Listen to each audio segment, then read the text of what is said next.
चलतु आज आपन को एक सुंदर कहानी सुनाइबी। अनेक वर्ष पूर्वे जड़े वृद्धा माउसी थिले जे पुरी बाहर एक छोट कुड़िया रोते। से महाप्रभु को एते भल पाउथिले जे जहाँ भी रांधुले प्रथम प्रभु को मन मन समर्पण करथिले। दिने से निज बाड़ी किछि काकुड़ी आनिथिले। से भाबिले मो जगा पाई एटा नेबी, किंतु तांको मनरे एक संदेह आसिला, काकुड़ीटी मीठा अछि ना पिता। जदि पिता होइथिबो मो प्रभु को पार्टी कष्ट पाइबो। सेथिपाई से प्रतिटी काकुड़ीर गोटे पटु टिके टिके चाखी देले। जहाँ मीठा लागिला ताकू एक पाछियारे रखी मंदिर अभिमुखे बाहरिले।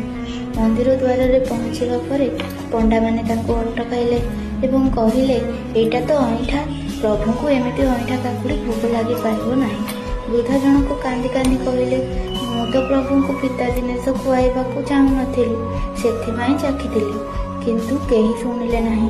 से दिन राति रे महाप्रभु बड़ पंडा स्वप्न रे आसी कहिले, आज मु बहुत भोकिला अछि।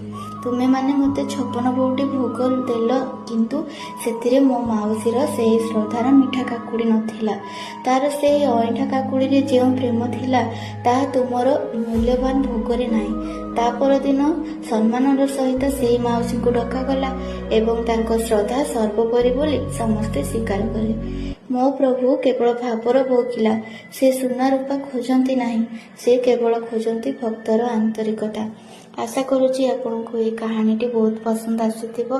जदि मोर ये सुंदर लिपनाट्य आपको पसंद आसुची तो कमेंट रे जय जगन्नाथ लिखा भूलिबे नहीं। पुणी देखा हेबो आ गोटे सुंदर कहानी सहित।